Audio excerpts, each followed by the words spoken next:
ان الحمد للہ نحمده ونستعینه ونستغفره ونعوذ باللہ من شرور انفسنا ومن سیئات اعمالنا من يهده اللہ فلا مضل له ومن يضلل فلا هادی له واشهد ان لا الہ الا اللہ وحدہ لا شریک له واشهد ان محمدا عبده ورسوله اما بعد فان خير الحديث كتاب الله وخير الهدي هدي محمد صلى الله عليه واله وسلم وشر الامور محدثاتها وكل محدثة بدعة وكل بدعة ضلالة وكل ضلالة في النار.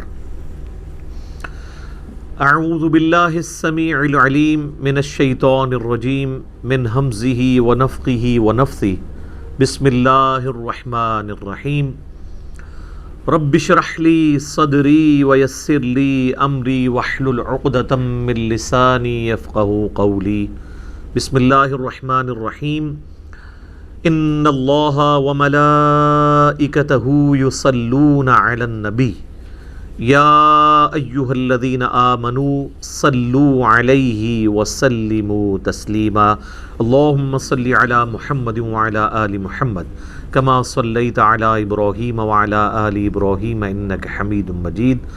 اللہم بارک علی محمد وعلی آل محمد کما بارکت علی ابراہیم وعلی آل ابراہیم انک حمید مجید.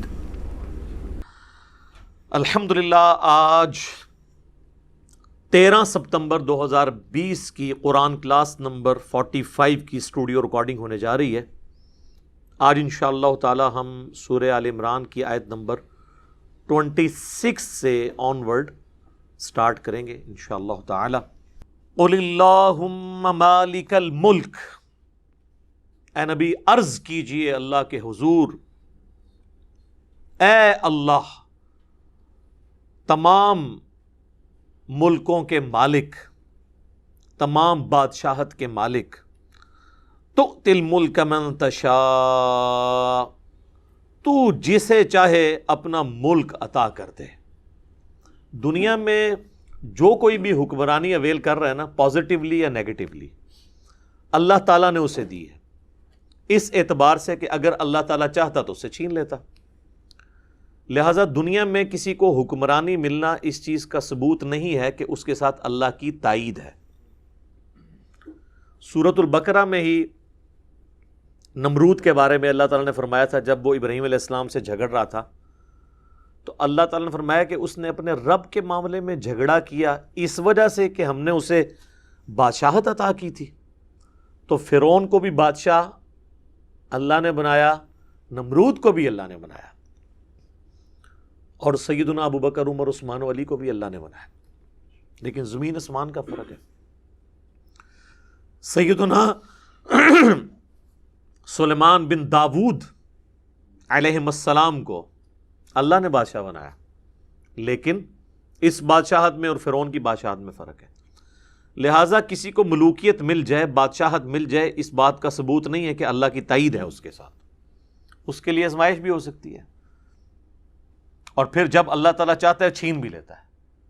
ایک ایسا شخص جس کی زبان میں بھی لکنت تھی، اس سے اللہ تعالیٰ نے 300 سال کی فرعونوں کی حکومت ختم کروا دی. سیدنا موسیٰ کلیم اللہ علی نبینا وعلیہ الصلاۃ والسلام. تو اے اللہ ملک کے مالک، اے نبی اللہ کے حضور عرض کیجئے. اب یہ اس زمانے میں آیات نازل ہو رہی ہیں جب نبی علیہ السلام کو کوئی بادشاہت، کوئی دنیاوی سٹیٹس اس اعتبار سے حاصل نہیں ہے، اور پھر اللہ تعالیٰ نے آپ علیہ السلام کو دنیاوی طور پہ بھی ایک عروج عطا فرمایا. عرض کیجئے اے اللہ تمام بادشاہت کے مالک، تو جسے چاہے اپنا ملک عطا کرے. وَتَنزِعُ الْمُلْكَ مِمَّن تَشَاءُ، اور جسے چاہے تو ملک چھین لے.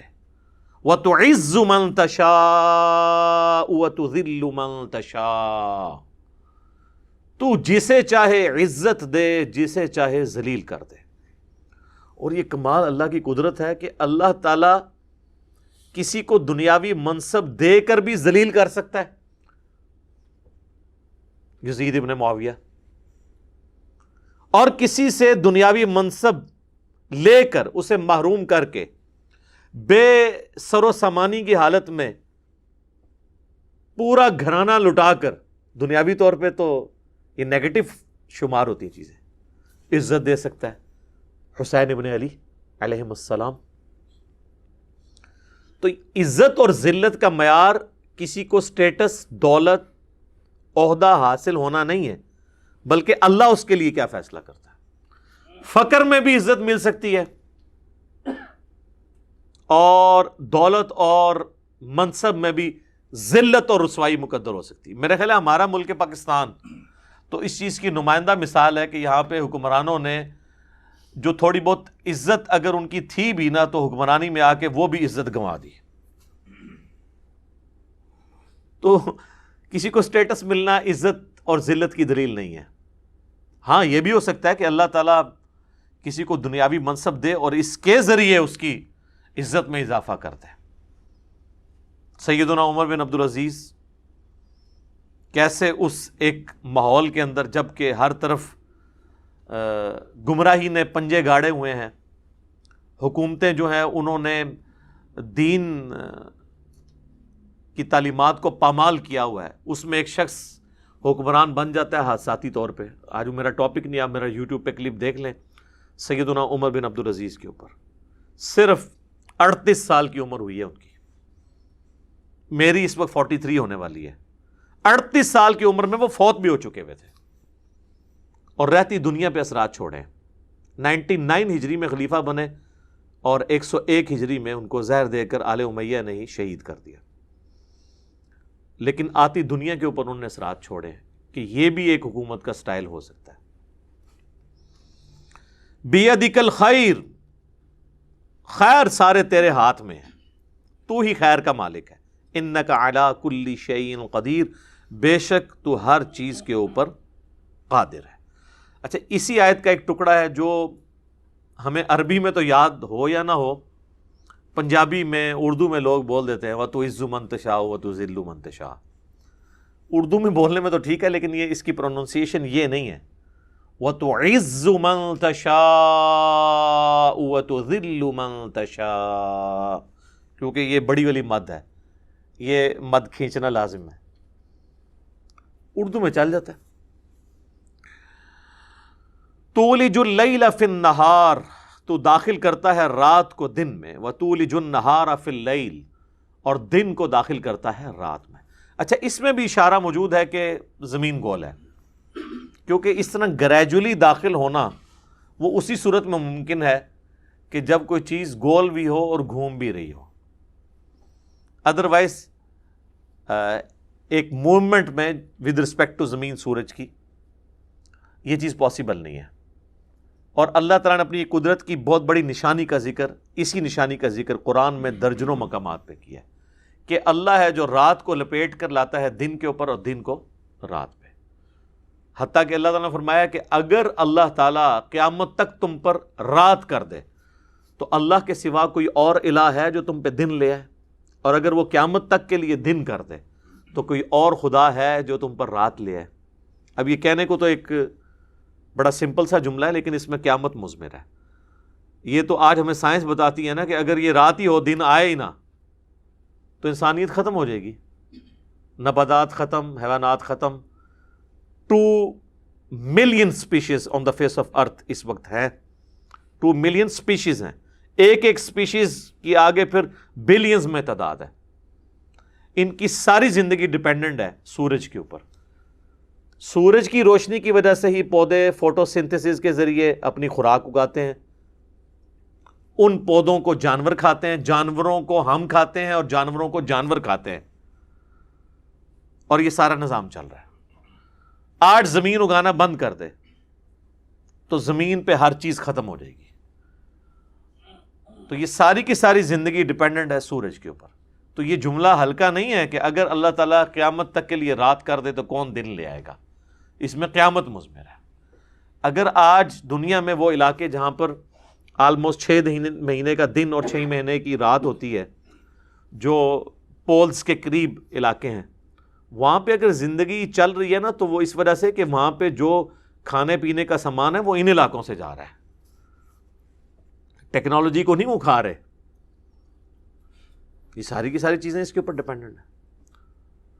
تو اللہ تعالیٰ نے اپنی قدرت کی یہ بڑی نشانی جگہ جگہ ذکر کی ہے کہ وہی رات کو دن پر لپیٹتا ہے، دن کو رات پر۔ وَتُخْرِجُ الْحَيَّ مِنَ الْمَيِّتِ، اور اے اللہ تو ہی نکالتا ہے زندہ کو مردہ سے، وَتُخْرِجُ الْمَيِّتَ مِنَ الْحَيِّ، اور تو ہی زندہ کرتا ہے مردے میں سے زندگی کو نکال لیتا ہے۔ قرآن چونکہ سائنس کی کتاب نہیں ہے، لہٰذا یہ لٹریچر کی زبان میں بات کرتی ہے، اس کو آپ سائنٹیفکلی اس کا انالیسس نہیں شروع کر دیں گے اس آیت کا، کیونکہ ہمارے پرانے مفسرین اس طرح کی آیات کے کانٹیکسٹ میں نا وہ مرغی اور انڈے کی مثال دے دیتے ہیں کہ جی دیکھیں مرغی زندہ ہے، مردہ انڈا دے دیتی ہے، اور مردہ انڈا ہے اس میں سے زندہ مرغی نکل آتی ہے۔ یہ انڈا لٹریچر کی زبان میں ہماری آبزرویشن میں ضرور مردہ ہے، سائنٹیفکلی مردہ نہیں، اس کے اندر زندگی ہے، اس مردے میں بھی زندگی ہے، وہ چھپی ہوئی ہے جس کو اللہ تعالیٰ ایکٹیویٹ کر دیتا ہے۔ تو یہ ایک جنرل چیز ہے لٹریچر کی زبان میں، جس طرح زمین مردہ ہوتی ہے، قرآن پاک میں یہ مثال درجنوں جگہ آئی کہ اللہ تعالیٰ آسمان سے بارش نازل فرماتا ہے اور ایک مردہ زمین کو بے قدر بیج کے ذریعے اس میں سے کھیتیاں اگا کے زندہ کر دیتا ہے۔ کذالک تخرجون، اسی طریقے سے تمہیں بھی اٹھا لے گا۔ یہ دنیا میں اللہ نے ایگزامپل سیٹ کی ہیں کہ آپ ان چیزوں کو آبزرو کر سکیں کہ قیامت والے دن اللہ تعالیٰ کس طرح مردوں کو زندہ کر لے گا۔ تو مردہ زمین کو اللہ تعالیٰ زندہ کر لیتا ہے، بظاہر نظر آنے والا ایک انڈا جسے آپ 20 دفعہ توڑ کر کھاتے ہیں اور اس میں کوئی زندگی کے آثار نظر نہیں آ رہے ہوتے، اللہ تبارک و تعالیٰ اس میں سے ایک چوزا نکالتا ہے۔ زمین و آسمان کی ساری مخلوقات مل کے ایک انڈے میں سے چوزا نہیں نکال سکتے۔ انڈا بنانا تو چھوڑ ہی دیں، انڈا توڑ کے دے دیں نا تو اس میں سے چوزا نہیں کو بنا سکتا، چوزے کی چونچ کوئی نہیں بنا سکتا۔ تو یہ اللہ تعالیٰ کی قدرت ہے۔ تو میرے بھائیو، جو کام کرنے سے نہ ہو سکے اس کام کے بارے میں کہنا کہ وہ خود بخود ہو رہا ہے، اس سے بڑی کوئی دنیا میں بے وقوفانہ سٹیٹمنٹ نہیں ہو سکتی۔ جو آپ کر نہیں سکتے اس کے بارے میں آپ یہ کلیم کریں کہ خود ہو رہا ہے۔ اس کائنات کے اندر اتنا بیلنس ہے کہ سائنٹسٹ ہمیں کہتے ہیں کہ اگر ایک بال پوائنٹ کو اس کی نوک کے اوپر یوں کھڑا کیا جائے، یہ تو کھڑی نہیں ہو سکتی، اور 1 ارب سال تک وہ کھڑی رہے، اتنی بیلنس ہو،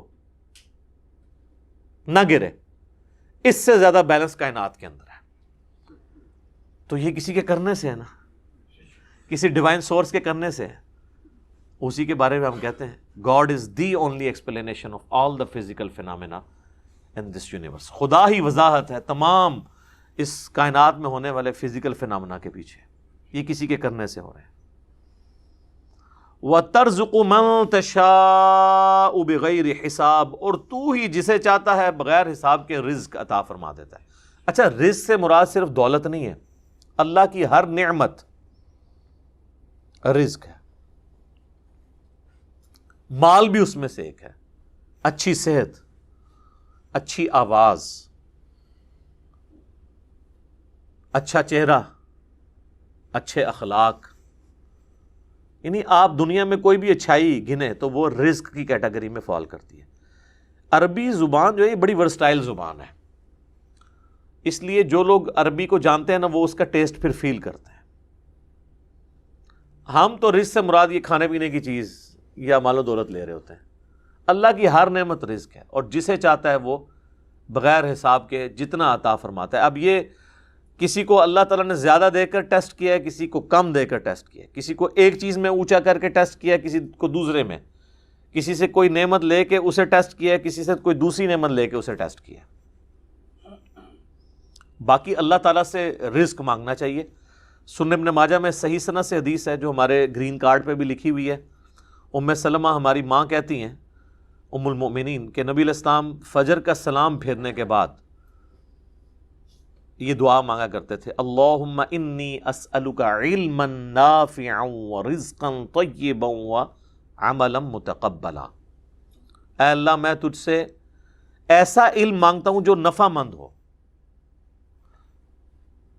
یعنی وہ علم جو ہے لوگوں پہ روب جھاڑنے کا ذریعہ اور مال بٹورنے کا ذریعہ نہ بن جائے، دنیا اور آخرت میں مجھے نفع دے، ورزقا طیبا اور پاکیزہ رزق، وعملا متقبلا، یہ میں وقف کر کے پڑھ رہا ہوں، کانٹینیوس پڑھیں گے تو تنوین کے ساتھ، اللہم انی اسألک علما نافعا ورزقا طیبا وعملا متقبلا، اور ایسا عمل کہ جو تیری بارگاہ میں قبول بھی ہو، یہ نہ ہو کہ عمل کر کر کے تھک جاؤں، اینڈ رزلٹ زیرو، نعوذ باللہ۔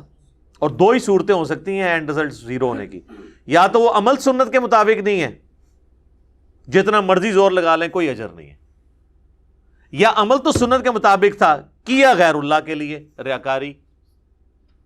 دونوں میں سے ایک پاسبلٹی بھی ہوئی تو عمل فارغ۔ ہاں عقیدے کی درستگی، ایمان کا ہونا وہ تو بنیادی شرط ہے، وہ تو آؤٹ آف کوسچن ہے۔ ایک کوئی مشرک ہے، کافر ہے، اس کو نیک اعمال کا فائدہ آخرت میں نہیں ہوگا، دنیا میں اللہ تعالیٰ ضرور دے دے گا۔ لیکن جو صحیح العقیدہ ہے، مسلمان ہے، اس کے عمل کی قبولیت کے لیے دو شرائط ہیں، رسول اللہ کے طریقے پر ہو صلی اللہ علیہ وآلہ وسلم، اور ریاکاری سے پاک ہو، خدا کی رضا کے لیے ہو، تو وہ قبول ہے، ادروائز وہ ریجیکٹڈ ہے۔ سنن ابی داؤد میں ایک حدیث ہے کہ مولا علی رضی اللہ تعالیٰ عنہ علیہ السلام کے پاس کوئی مقروض شخص آتا ہے تو اس کو مولا علی ایک دعا سکھاتے ہیں، اور وہ کہتے ہیں یہ دعا مجھے رسول اللہ نے سکھائی تھی صلی اللہ علیہ وسلم، اور آپ نے فرمایا تھا اگر کسی کا پہاڑوں پہاڑ بھی قرضہ ہو نا تو وہ اتر جائے گا، بشرطے کہ اس کی نیت صحیح ہو، اتارنے کی ہو بھی۔ تو اللہم اکفنی بحلالک عن حرامک، اے اللہ میرے لیے حلال کے رزق کو کفایت والا کر دے اور حرام سے بچاتے ہوئے۔ کتنی پیاری دعا ہے، یہ دعا یاد کریں، یہ آپ کو مشکات المصابیح کی دوسری جلد میں شروع میں دعاؤں والے چیپٹر میں مل جائے گی۔ اللہم اکفنی بحلالک عن حرامک واغننی بفضلک عمن سواک، اور مجھے اپنے فضل سے ہر چیز سے غنی کر دے، بس تو ہی میرے لیے کافی ہو جا۔ یہ دعا چھوٹی سی دعا ہے صحیح سند کے ساتھ۔ تو رزق کا مانگنا، رزق حلال کا مانگنا، اور اللہ کے سوا کسی کی محتاجی نہ ہو یہ دعا مانگنا، یہ نبی علیہ السلام نے ہمیں دعائیں تعلیم فرمائی ہیں۔ اب میرے بھائیو بڑی اہم ترین آیت آ رہی ہے، سورہ آل عمران کی آیت نمبر 28۔ یہی وہ آیت ہے جس میں تقیہ کا ذکر ہے کہ کوئی شخص ایز اے لاسٹ ریزارٹ اپنی جان کو بچانے کے لیے یا دشمن کے شر سے بچنے کے لیے جبکہ وہ کمزور ہو تقیہ کر سکتا ہے۔ تقیہ کہتے ہیں چھپانے کو۔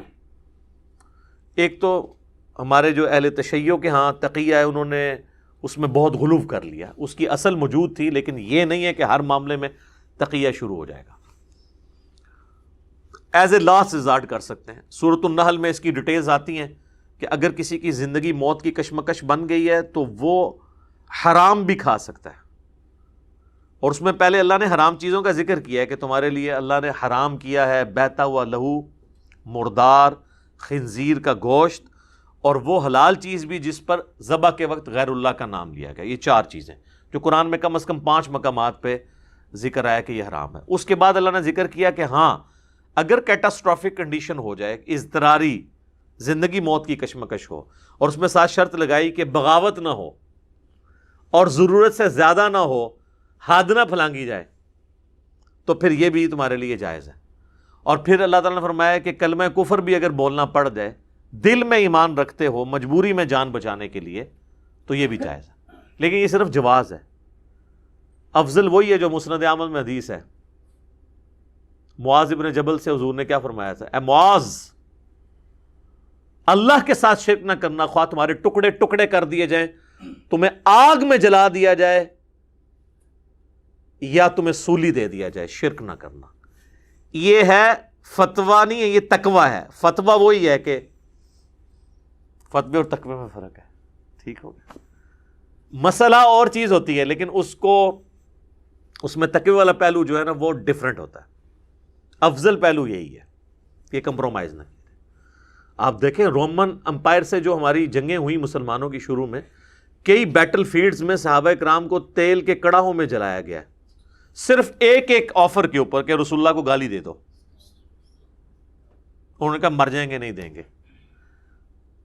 ان کو قرآن آتا تھا کہ ہم دل میں ایمان رکھتے ہوئے یہ کر سکتے ہیں، لیکن ان کے ایمان کا لیول یہ تھا کہ جان جاتی ہے تو جائے۔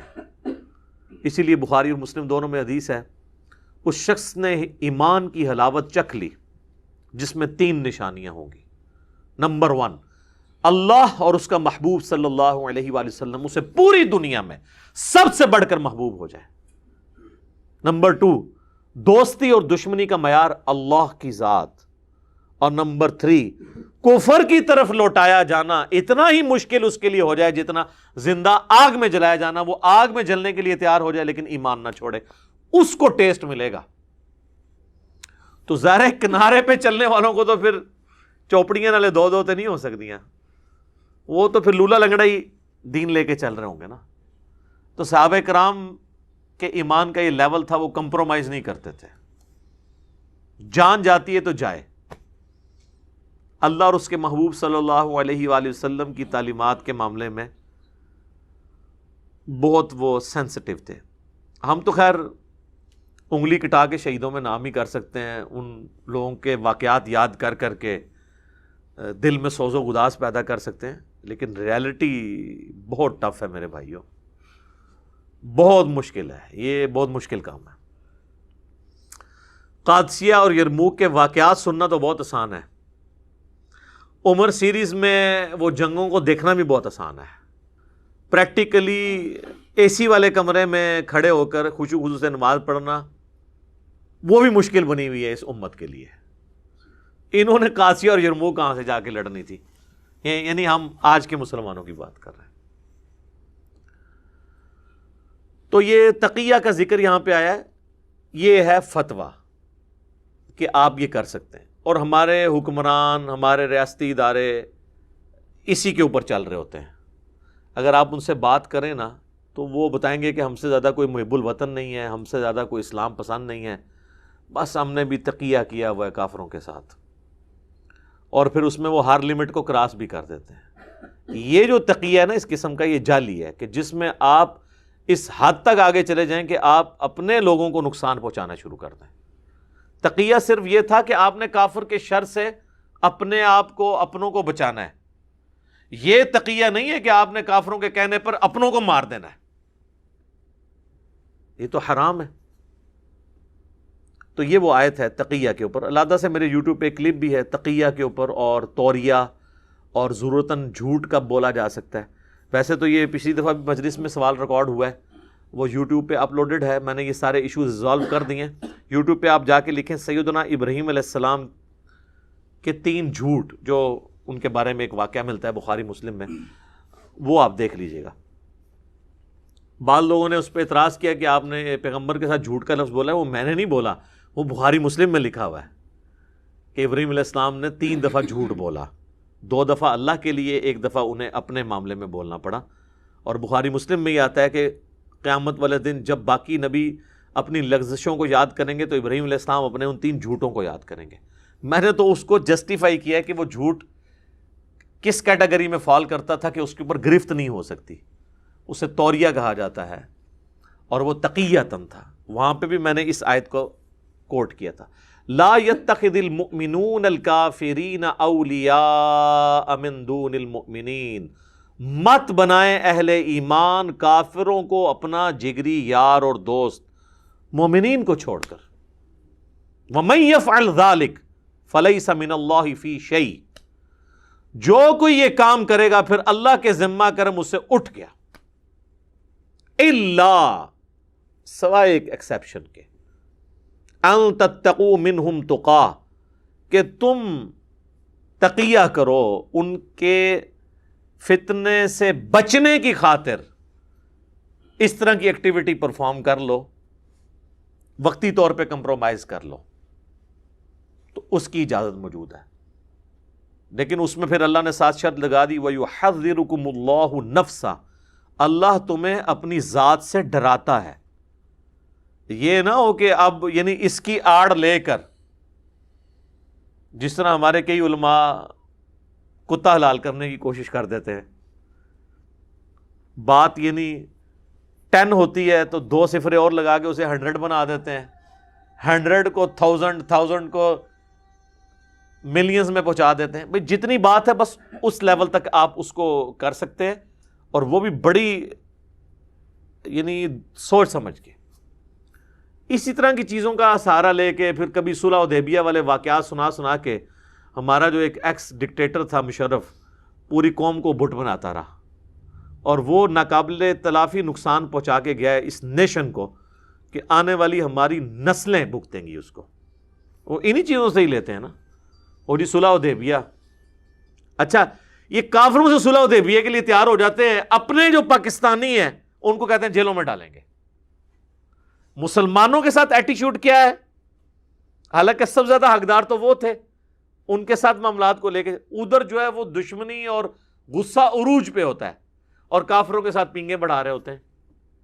وہاں بڑی بڑی چیزوں کو ٹالریٹ کر لیتے ہیں، اپنوں کی چھوٹی چھوٹی بات کو ٹالریٹ کرنے کے لیے تیار نہیں ہوتے۔ یہ چیزیں پھر شو کرتی ہیں کہ سب کے سب انہوں نے لبادے اڑے ہوئے ہیں۔ ہمارے مذہبی طبقے کا بھی یہی حال ہے، یہ صرف ریاستی اداروں یا پولیٹیشنز کا حال نہیں ہے، مذہبی طبقے کا بھی یہی حال ہے۔ اونٹ نگل جاتے ہیں، چھوٹے چھوٹے مچھر چھان رہے ہوتے ہیں، چھوٹی چھوٹی باتوں کے اوپر لڑ رہے ہوتے ہیں۔ تو اللہ تعالیٰ ہمارا ہے کہ پھر تمہیں اللہ تعالیٰ ڈراتا ہے اپنی جان سے، یعنی اللہ تعالیٰ اپنے آپ سے، وَإِلَى اللَّهِ الْمَصِيرُ، اور تمہیں لوٹ کے اللہ کی طرف جانا ہے۔ سر سب سے بڑی دھمکی جو ہے نا اللہ کی طرف سے وہ یہی ہے کہ تجھے میرے پاس آنا ہے۔ ناس کے جائیں گا کتے؟ آنا میرے کول ہے۔ یقین کریں اگر کوئی شخص اللہ سے بھاگ سکتا نا، پھر تو اتنی مشکل زندگی گزارنے کی ضرورت نہیں تھی۔ میرا ایک یوٹیوب پہ کلپ بھی ہے، اللہ ہماری ضرورت کیوں ہے؟ اللہ ضرورت ہماری اس لیے ہے کہ ہمیں موت آ جاتی ہے۔ اللہ ہماری ضرورت اس لیے ہے کہ ہم پہ مشکل وقت آ جاتا ہے۔ اگر ہمیں موت نہ آئے اور مشکل وقت نہ آئے، اللہ ہماری ضرورت نہیں ہے، لیکن اللہ نے یہ ہمارے ساتھ اٹیچ کر دیا۔ مشکل وقت میں ہر چیز ہے، بڑھاپا، بیماری، پریشانی، رزق کی تنگی، یہ ہر چیز آپ نکال دیں، کسی کو کہا جائے کہ یہ کچھ نہیں ہوگا اور موت بھی نہیں آئے گی، تو سر اس کی تو جنت ادھر ہی ہے۔ دنیا میں جنت کے تمام ذرائع موجود ہیں، چاہے پروٹوٹائپ کے طور پہ ہیں، اس کو ہم امیجن نہیں کر سکتے، لیکن دنیا بھی اللہ نے اتنی حسین بنائی ہے کہ اگر انسان کی اکاؤنٹیبلٹی نہ ہونی ہو، اس کو موت نہ آنی ہو، اور اس سے یہ نعمتوں کا زوال نہ ہو، تو اللہ اس کی ضرورت نہیں ہے۔ اور سر جنت میں آپ کو اللہ تعالیٰ نے یہ جاتے ہی پہلی خوشخبری یہی سنانی ہے۔ بخاری مسلم میں حدیث ہے، جب جنتی جنت میں داخل ہوں گے تو اللہ کی طرف سے ایک ندا کرنے والا ندا کرے گا، جنتیوں تمہیں مبارک ہو، آج کے بعد تمہیں موت نہیں آئے گی، آج کے بعد تم بوڑھے نہیں ہوگے، ہمیشہ 30 سال کے جوان ہی رہوگے، آج کے بعد تمہیں کوئی تکلیف نہیں آئے گی، اور چوتھی چیز، آج کے بعد تم سے کبھی خدا ناراض نہیں ہوگا۔ یعنی جنت میں کوئی ایسا کام ہے ہی نہیں ہے جس سے خدا ناراض ہو، یعنی جو بھی آپ کریں، چونکہ شریعت کی پابندیاں یہیں پہ ہیں، جنت میں تو نہیں ہے۔ اچھا مجھے بتائیں، جنت میں جو بندہ پہنچے اسے موت بھی نہ آئے، وہ بوڑھا بھی نہ ہو، وہ بیمار بھی نہ ہو، اور اس پہ ترا یہ کہ اللہ اس سے ناراض بھی نہ ہو کسی کام پہ، اور اس سے بھی بڑھ کر یہ کہ اللہ تعالیٰ اسے یہ کوالٹی دے دے کہ جو وہ خواہش کرے وہ چیز اسے مل جائے، تو یہ ساری کی ساری کوالٹیز نا خدا کی ہیں۔ خدا کو موت نہیں، خدا کو زوال نہیں، اللہ کو کسی کام کو کرنے کے لیے کوئی تردد نہیں کرنا پڑتا. تو یہ ساری کوالٹیز، اس لیے دیکھیں انسان کے اندر اللہ نے ایک چھوٹا سا خدا چھپا ہوا رکھا ہوا ہے خواہش میں، وہ کبھی فرعون کی شکل میں ظاہر بھی ہو جاتا ہے، لیکن اس پہ پابندی لگائی ہے کہ دنیا خواہشات کی تکمیل کی جگہ نہیں ہے، وہ آخرت ہے. وہاں آپ کو منی خدا والا سٹیٹس ملے گا. وہ خالق اور مخلوق کا فرق اپنی جگہ ہے، اس کو آپ کوئی توحید اور شرک کا مسئلہ نہ بنا لے. یہ میں ایک یعنی وہ پڑھی لکھی بات کر رہا ہوں. وہ ہمارے ایک ڈائریکٹر صاحب تھے، وہ ریٹائر ہو گئے ہیں. وہ اکثر وہ کوئی مشکل بات کرتے تھے، کہتے سر کلا میں پڑھا لکھا بندہ کدھر جاواں یار. تو میں بھی کلا پڑھا لکھا بندہ کدھر جاواں، یہ بات سمجھانے کے لیے، ایسے کوئی توحید شرک کا مسئلہ نہ بنائے کہ ہر انسان جو جنت میں پہنچنے میں کامیاب ہو گیا، اسے اللہ تعالیٰ اپنے ساتھ خدائی میں اس حوالے سے شریک کر لے گا، خالق اور مخلوق میں نہیں، نہ شرک والا معاملہ، کہ جو خدائی صفات ہیں نا وہ انسان کو مل جائیں گی. اس لیے دیکھیں انسانیت میں 0.00000 جتنے مرضی زیرو لگائیں، اینڈ پہ جا کے 1 اتنے % لوگوں نے جنت میں جانا ہے. بہت کم لوگوں نے، لیکن وہ سارے ٹیسٹڈ لوگ ہیں اللہ کے کہ ہاں یہ ڈیزرو کرتے ہیں کہ انہیں جنت میں رکھا جائے ہمیشہ کے لیے. تو بیسیکلی یہ ساری کائنات اور یہ سارا سسٹم اللہ نے بنایا ہے اپنی جنت کو آباد کرنے کے لیے، لیکن اس کے لیے ٹیسٹ کے لیے یہ ہمیں امتحان گاہ دی ہے. قُلْ إِن تُخْفُوا مَا فِي صُدُورِكُمْ أَوْ تُبْدُوهُ، اے نبی تم فرماؤ خواہ تم کوئی چیز اپنے دل میں چھپاؤ یا ظاہر کرو، يَعْلَمْهُ اللَّهُ، اللہ اسے جانتا ہے. اب یہ بڑا خطرناک معاملہ ہے، یہ تو کھل کے تو آیا سورۃ البقرہ میں، وَإِن تُبْدُوا مَا فِي أَنفُسِكُمْ أَوْ تُخْفُوهُ يُحَاسِبْكُمْ بِهِ اللَّهُ. تم اپنے دل میں بھی اگر کوئی گناہ کرتے ہو نا، اللہ اس میں بھی پکڑ کر سکتا ہے.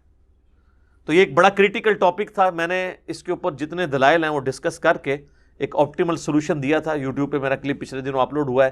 کیا دل کے خیالات بھی گناہ کیوں ہیں؟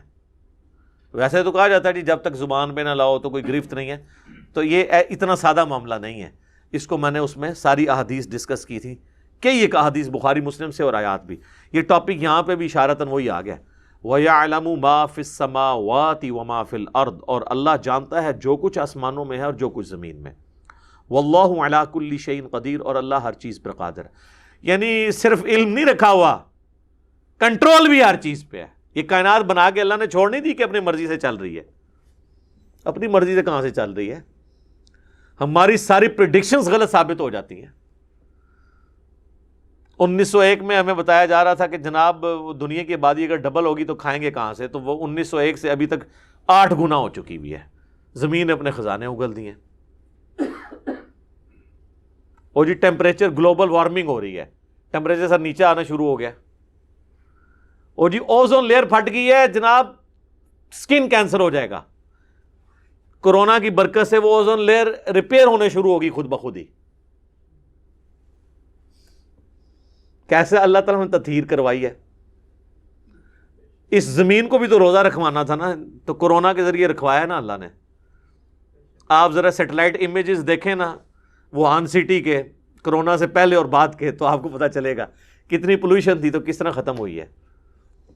زمین نے بھی سا لیا ہے صدیاں بعد. ہاں جب سے یہ انڈسٹریل لائف شروع ہوئی ہے بیڑا غرق ہو گیا تھا. وہ اللہ کے اپنی ایک منشا ہے، وہ جس طریقے سے چاہے وہ، اس کے لیے تو کوئی مسئلہ نہیں ہے نا. یہ تو ہمیں پلاننگ کرنی پڑتی ہے نا. وہ تو جو بھی حکم فرماتا ہے نا اس کے لیے ہر چیز اس طرح پلان ہو جاتی ہے. سبحان اللہ وبحمدہ سبحان اللہ العظیم. آمین. یوم تجد کل نفس ما عملت، اس قیامت کے دن جو عمل بھی دنیا میں جس شخص نے کیا ہوگا وہ سب اپنے سامنے دیکھ لے گا. من خیر محضرا، اگر کوئی خیر کی ہے وہ بھی اپنے سامنے پا لے گا. وما عملت من سوء، اور اگر کوئی برائی کا کام کیا ہے وہ بھی دیکھ لے گا. وہی والی بات، فمن یعمل مثقال ذرۃ خیرا یرہ ومن یعمل مثقال ذرۃ شرا یرہ. ویسے آپ کو تو کہانی کرائے گی، یہ چھوٹی جی گالتے بخش بھی سکتا ہے جی.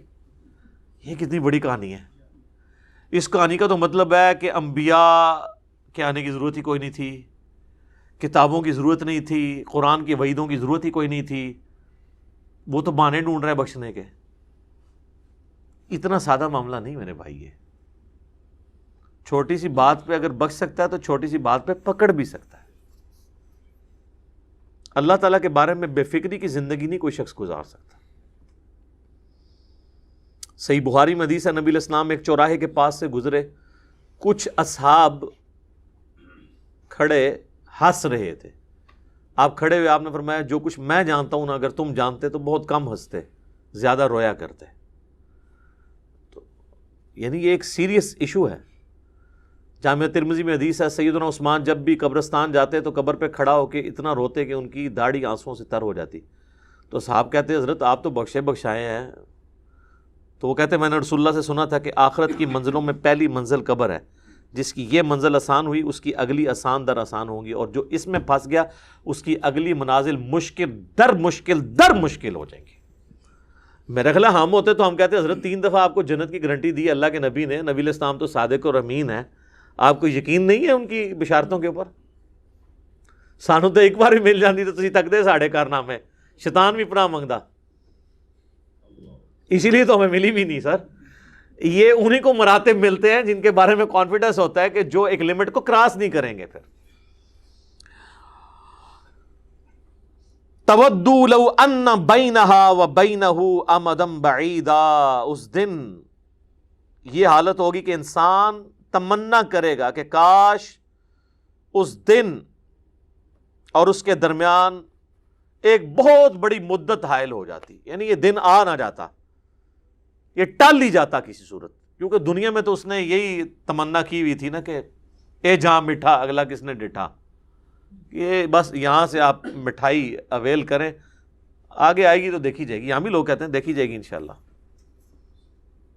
تو اللہ تعالیٰ ہمارے وہاں پھر یہ کہے گا کاش یہ دن نہ آتا میرے اور اس دن میں ایک لمبی مدت حائل ہو جاتی. وَيُحَذِّرُكُمُ اللَّهُ نَفْسَهُ، پھر وہی بات ریپیٹ ہوئی، اللہ تعالیٰ تمہیں اپنی جان سے ڈراتا ہے، ڈر جاؤ. وَاللَّهُ رَؤُوفٌ بِالْعِبَادِ، اللہ تعالیٰ اپنے بندوں پر مہربان ہے. اچھا ہو سکتا ہے آپ لوگ یہ مطلب لے رہے ہوں کہ خیر ہے کم چک کے رکھو، میں اینڈ تے معافی کر دینا. یہ رؤوف بالعباد کا مطلب نہیں.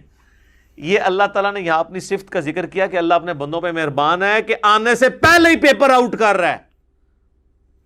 یہاں اس کا مطلب یہ ہے، ورنہ تو وہ اس کانٹیکس میں بیٹھتا ہی نہیں ہے کہ ایک طرف دھمکی لگائی جا رہی ہے، دھمکی کے اینڈ پہ کہا جائے اگر کوئی باپ بھی اپنے بیٹے کو سمجھائے کسی سخت معاملے میں اور اینڈ پہ کہے میں معاف کرنے والا ہوں، تو وہ ایک جملے کو پکڑ کے وہ پوری دھمکیاں 0 سے ملٹیپلائی ہوں گی.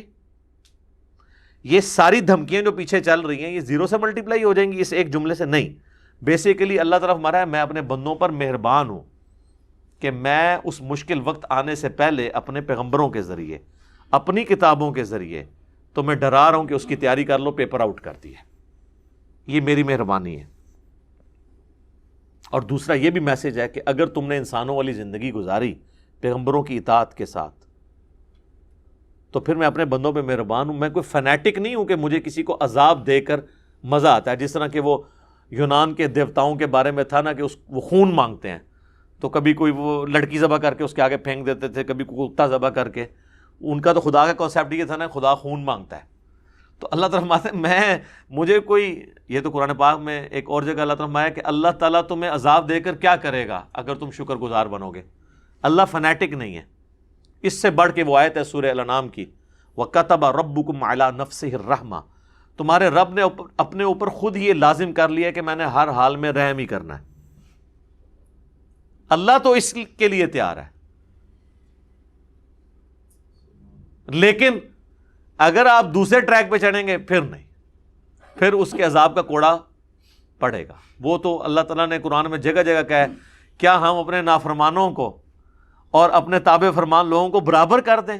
کیسا بھونڈا حکم اللہ پہ لگاتے ہو کہ تم یہ کام نہیں کرتے ہو کہ تمہارے ماننے والے اور نہ ماننے والے، تمہارے اوبیڈینٹ اور تمہارے نافرمان، تم ان کو ایک لیول پہ نہیں ٹریٹ کرتے، اور میں کائنات کا بادشاہ ہو کے اپنے ماننے والوں اور اپنے فرما بردار لوگوں اور نافرمانوں کو برابر کر دوں گا.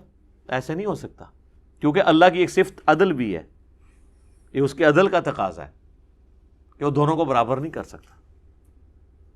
ہاں ڈومیننٹ پہلو رحمت کا ہے۔ بخاری مسلم دونوں میں حدیث ہے، اللہ نے مخلوقات کی پیدائش سے پہلے اپنے پاس عرش پہ یہ عبارت لکھ لی تھی کہ میری رحمت میرے غضب پہ سبقت لے جائے گی۔ یہ اس کائنات کے لیے سب سے بڑی اگر کوئی خوشخبری ہے نا تو خدا کا یہ اپنے اوپر لازم کرنا ہے کہ میری رحمت میرے غضب پہ سبقت لے جانے والی ہے۔ یہ بیلنس بھی ہوتی تو بیڑا غرق۔ وہ قرآن میں سورہ فاطر کے اینڈ پہ ہے کہ اگر اللہ تعالیٰ لوگوں کو ان کی خطاؤں پہ پکڑتا تو زمین پہ چلنے پھرنے والا کوئی زیرو بھی نہ باقی بچتا۔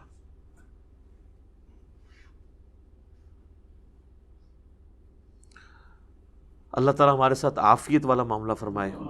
لا الہ الا انت سبحانک انی کنت من الظالمین، آمین۔ اب میرے بھائیوں، اگلی 2 آیات قرآن حکیم کا اہم ترین مقام ہے، اور یہ مقام ہے جس پہ گھنٹوں بولا جا سکتا ہے۔ اس کے اندر ایک قیامت مخبر ہے ان آیات میں، اور یہ آیات ہے بڑی مشہور ہے، خصوصاً اس میں جو پہلی آیت ہے نا سورہ آل عمران کی 31 نمبر، یہ تو اکثر آپ کو سننے میں، تقاریر میں، جلسوں میں، میلاد کی محفلوں میں سننے کو ملے گی۔ قل ان کنتم تحبون اللہ فاتبعونی، اے نبی تم فرماؤ کہ اگر تم اللہ سے محبت کرتے ہو تو میری اتباع کرو۔ یحببکم اللہ، پھر اللہ بھی تم سے محبت کرے گا۔ ویغفر لکم ذنوبکم، اور وہ تمہارے گناہوں سے درگزر فرما دے گا۔ واللہ غفور الرحیم، اور اللہ بخشنے والا مہربان ہے، رحم فرمانے والا ہے۔ اس میں یہ چیز فرمائی جا رہی ہے کہ اگر تم رسول اللہ کی اتباع کرتے ہو تو یہ ہے تقاضا محبت خداوندی کا۔ بیسیکلی یہ یہودیوں کے کانٹیکسٹ میں نازل ہوئی، وہ کہتے تھے ہم خدا کو مانتے ہیں، خدا کے چہیتے ہیں، خدا سے محبت کرتے ہیں، تو نبی علیہ السلام کے ذریعے یہ بات کروائی دی کہ ان سے فرماؤ کہ قل ان کنتم تحبون اللہ، اگر تم کہتے ہو نا تم اللہ سے محبت کرتے ہو، فاتبعونی، پھر وقت کے پیغمبر کی پیروی کرنی پڑے گی۔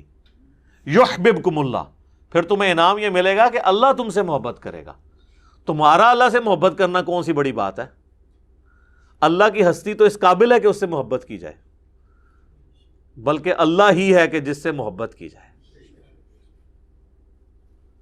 یہ اس چیز کی لذت وہ فیل کر سکتا ہے جسے خدا کا تعارف ہو جائے۔ اللہ ہی ہے کہ جس سے محبت کی جائے، لیکن اللہ تعالیٰ ہمارا اگر تم میرے نبی کی پیروی اختیار کرو گے تو پھر میں تم سے محبت کروں گا۔ یہ بڑی ڈگری ہے، کیونکہ یہی تو اصل ڈگری ہے۔ ہم سب کہتے ہیں غلامی رسول میں موت بھی قبول ہے، مزہ تو تب ہے جب رسول اللہ کہتے ہیں کہ ہاں میں بھی اس سے محبت کرتا ہوں، اور اسی کو آپ billions and trillions time multiply کر لیں تو خدا کا سٹیٹس پھر بھی نہیں ہو سکتا اس سے جو محبت ہونی چاہیے۔ والذین آمنوا اشد حبا للہ، اہل ایمان وہ ہیں جو شدید ترین محبت اللہ سے رکھتے ہیں۔ تو اللہ تعالیٰ فرما رہے کہ یہ کہتے ہیں نا کہ ہم اللہ سے محبت کرتے ہیں، تم فرماؤ اگر اللہ سے محبت کرتے ہو پھر تمہیں وقت کے پیغمبر کی اتباع کرنی ہوگی، پھر اللہ بھی تم سے محبت کرے گا اور تمہارے گناہوں کو بھی معاف کر دے گا۔ یہی وہ چیز ہے جو بخاری اور مسلم میں آئی ہے کہ کل میں اس شخص کے ہاتھ میں جھنڈا دوں گا جو اللہ اور اس کے رسول سے محبت کرتا ہے، اللہ اور اس کا رسول اس سے محبت کرتے ہیں۔ اور صحابہ کہتے ہیں کہ ہمیں پوری رات نیند نہیں آئی کہ یہ ڈگری کس کو ملنے والی ہے کہ اللہ اور اس کا رسول اسے محبت کرتے ہیں۔ ویسے تو پہلی ڈگری بھی بہت بڑی ہے، یعنی ہم دعویٰ تو کرتے ہیں ہم اللہ اور اس کے رسول سے محبت کرتے ہیں، میرے پاس اس محبت کا کوئی سرٹیفکیٹ ہے کہ اللہ مان لے کہ ہاں یہ مجھ سے محبت کرتا ہے،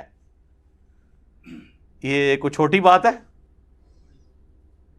اور اس سے بڑی بات ہے کہ اللہ کے ہاں میں بھی محبت کرتا ہوں، اس میں تو پہلی ڈگری آپ کو پہلے ہی مل جائے گی کہ اگر اللہ کہتا ہے میں تم سے محبت کرتا ہوں تو امپلائڈ ہے کہ محبت اسی لیے کر رہا ہے کہ میں بھی اس کو رسپانس کر رہا ہوں، اس سے محبت کر رہا ہوں۔ صحابہ کہتے ہیں ہم پوری رات سوئے نہیں، صبح نبی علیہ السلام نے مولا علی کو بلایا، انہیں آشوب چشم تھا، آپ نے مبارک لعاب ان کی آنکھوں میں لگایا، اپنے مبارک ہاتھوں سے زرہ باندھ کے روانہ کیا، اللہ نے فتح دے دی۔ مسلم شریف کے الفاظ ہیں، انٹرنیشنل نمبر کے مطابق 6222 نمبر حدیث ہے۔ حضرت عمر کہتے ہیں مجھے پوری زندگی کبھی خواہش نہیں ہوئی کسی منصب کی سوائے خیبر کے موقع پر کہ یہ کاش جو فضیلت ہے یہ مجھے مل جائے جو علی کو مل گئی۔ تو یہ سب بہت بڑی فضیلت ہے، یہ کوئی سوچ بھی نہیں سکتا۔ تو اللہ تعالیٰ ہمارا ہے کہ اس کے پیچھے اتباع. اچھا اتباع کو سمجھ لیں. اتباع کہتے ہیں محبت کے ساتھ پیروی کرنے کو. ایک ورڈ ہے عربی میں اطاعت, حکم ماننا. اتباع ہوتی ہے ایک سپرلیٹو ڈگری. حکم ماننا تو اس میں ہے ہی ہے. اتباع یہ کہ بس اس چکر میں رہنا کہ میں جس سے محبت کر رہا ہوں یہ جو کر رہے ہیں میں وہ کرتا جاؤں, یہ بھی نہ انتظار کروں کہ مجھے حکم کر رہے ہیں. نہیں, اس سے میرے اتنا انتہا درجے کی محبت ہو جائے کہ میں اس کی محبت میں سب کچھ کرنا شروع کر دوں. اور یہ صحابہ کرام میں خوبی تھی کہ رسول اللہ صلی اللہ علیہ وآلہ وسلم کی پیروی میں وہ اس درجے تک آگے جاتے تھے. بخاری میں اوپر تلے 10 احادیث ہیں. نافع کہتے ہیں کہ عبداللہ بن عمر اپنے سفر حج میں ان جگہوں پہ کھڑے ہو کر نماز پڑھتے تھے جہاں رسول اللہ کے ساتھ انہوں نے اپنے سفر حج میں پڑھی ہوئی تھی. حتیٰ کہ وہ کہتے ہیں ایک جگہ ایسی آئی کہ ایک جگہ مسجد بنی ہوئی تھی اور پاس ایک برساتی نالا تھا, اس پہ ایک پتھر رکھا ہوا تھا. عبداللہ بن عمر نے مسجد میں نماز نہیں پڑھی, اس پتھر پہ پڑھی اور کہا رسول اللہ نے یہاں پہ پڑھی تھی. اس وقت وہ مسجد نہیں تھی. مسند احمد میں یہاں تک آتا ہے کہ عبداللہ بن عمر ایک جگہ ایسی بھی رک گئے کہ آپ نے وہاں پہ پیشاب کیا اور کہا رسول اللہ صلی اللہ علیہ وسلم نے یہاں پہ کیا تھا. سر وہ بخاری مسلم کی حدیثیں پڑھے نا, بندے پہ رقت طاری ہو جاتی ہے کہ یار اتنی جگہ عبداللہ بن عمر نے کیسے یاد رکھی ہوئی تھی. اور وہ راوی نے بھی روایت کی ہیں کہ پھر ایک ایسا ٹیلا آیا, پھر ایک ایسا برساتی نالا آیا, پھر ایسا پہاڑ آیا. میں یار حیران ہو جاتا ہوں اس حدیث روایت کرنے والے بندے کو. اور عبداللہ بن عمر نے زندگی میں ایک دفعہ حضور کے ساتھ حج کیا ہوا ہے. اور آپ عبداللہ بن عمر سے یہ نہ سمجھیے گا کوئی لمبی سفید داڑھی نہ. رسول اللہ جب فوت ہوئے ہیں نا صلی اللہ علیہ وآلہ وسلم, اس وقت عبداللہ بن عمر کی جو عمر تھی نا وہ تھی آلموسٹ 21-22 سال. غزوہ احد کے موقع پر کہتے ہیں میں بدر میں مجھے پیش کیا گیا تو میں 14 سال کا تھا, حضور نے مجھے جنگ میں نہیں جانے دیا. احد میں 15 کا ہوا تو حضور نے اجازت دی. احد ہوئی ہے 3 ہجری میں, 3 ہجری میں وہ 15 سال کے تھے, تو آلموسٹ 7 سال اور کر لیں کیونکہ 11 کے شروع میں حضور فوت ہو گئے, تو 15 اور 7 22 سال کیا عمر ہوتی ہے.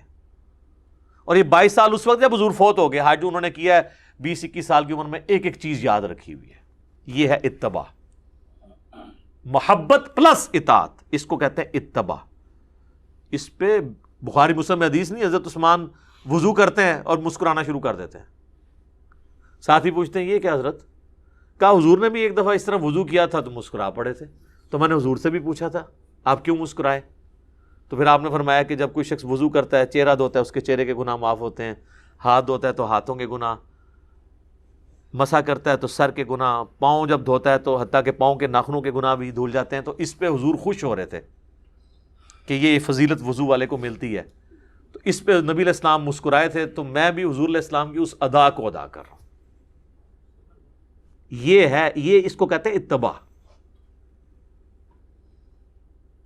یہ وہ چیزیں جو obligatory نہیں ہیں, صرف محبت کے تقاضے ہیں. یعنی ہمیں تو کہیں نہیں کہا گیا کہ وضو کا ایک رکن یہ بھی ہے کہ آپ نے وضو کر کے مسکرانا ہے,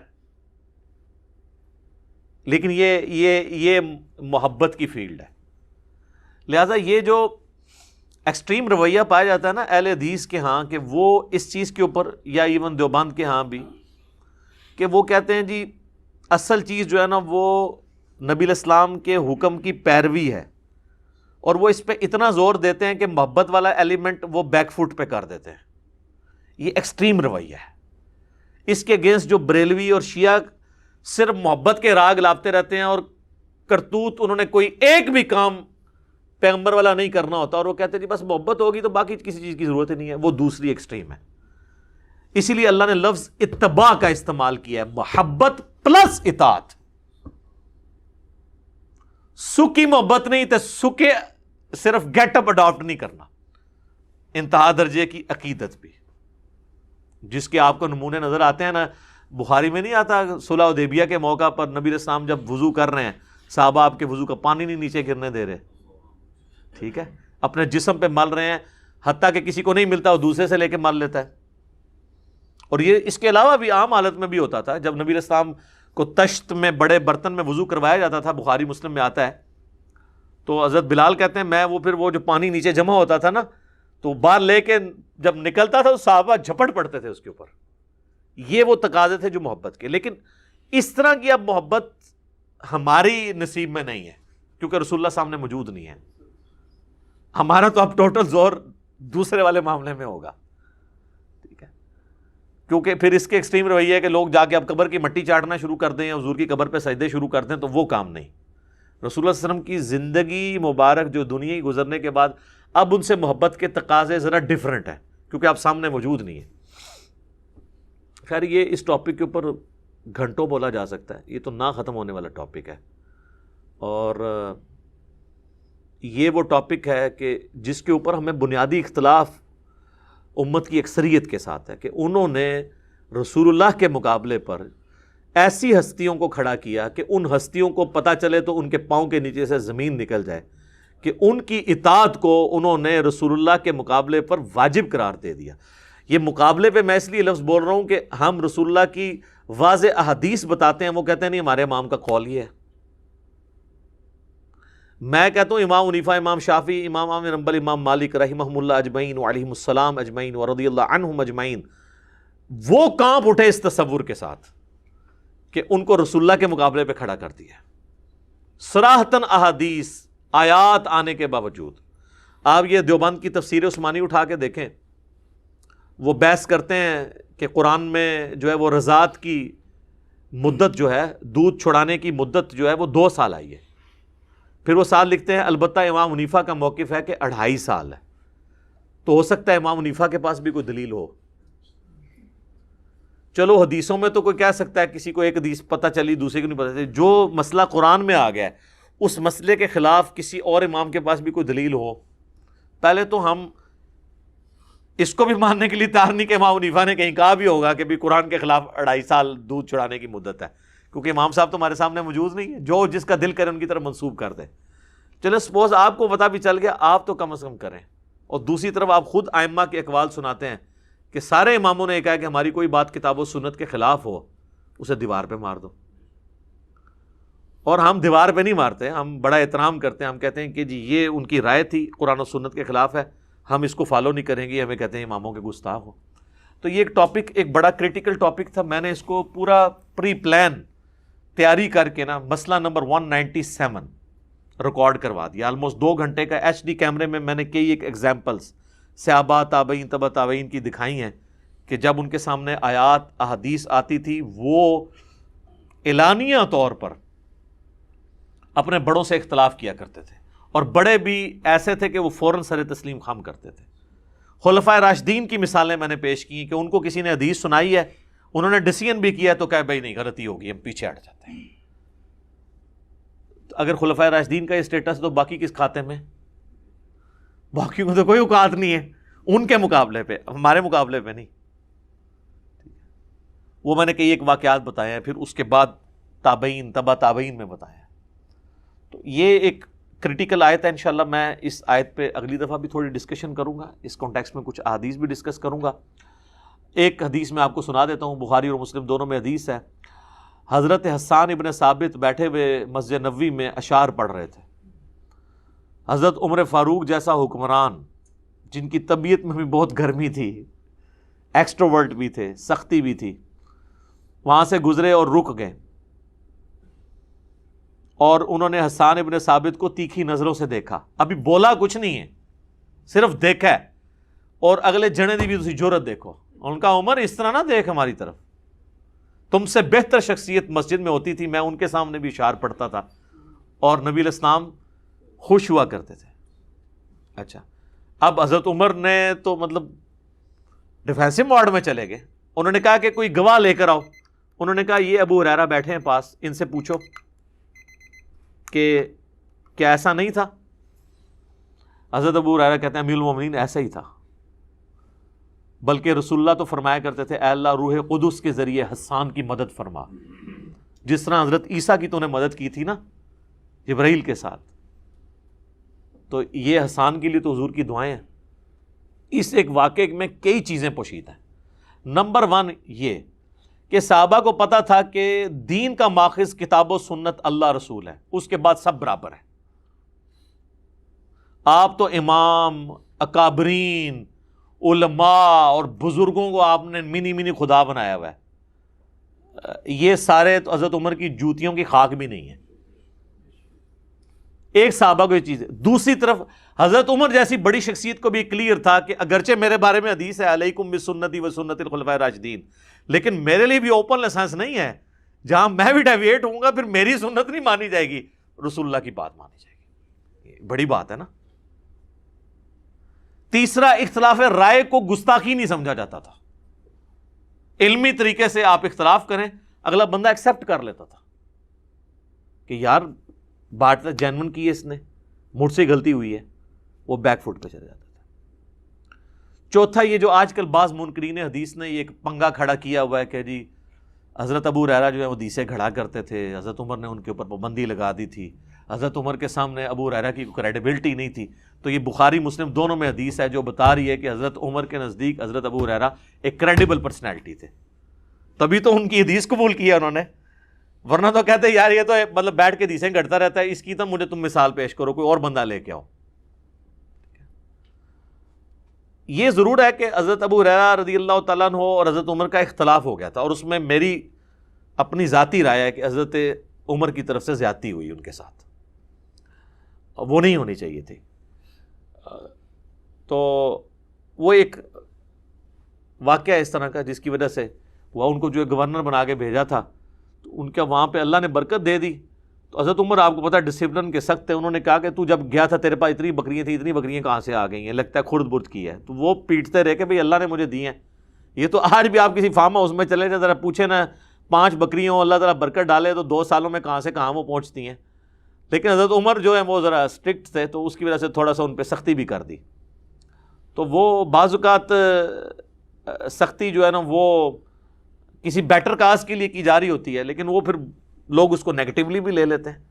تو اس طرح کا معاملہ نہیں ہے. سیدنا عمر کے نزدیک حضرت ابو ہریرہ ایک کریڈیبل پرسنالٹی تھے، وہ ان کی عزت کرتے تھے، ان کی احادیث کو ایکسیپٹ کیا کرتے تھے، ورنہ تو وہ پھر گواہی کے طور پہ اسے قبول نہ کرتے.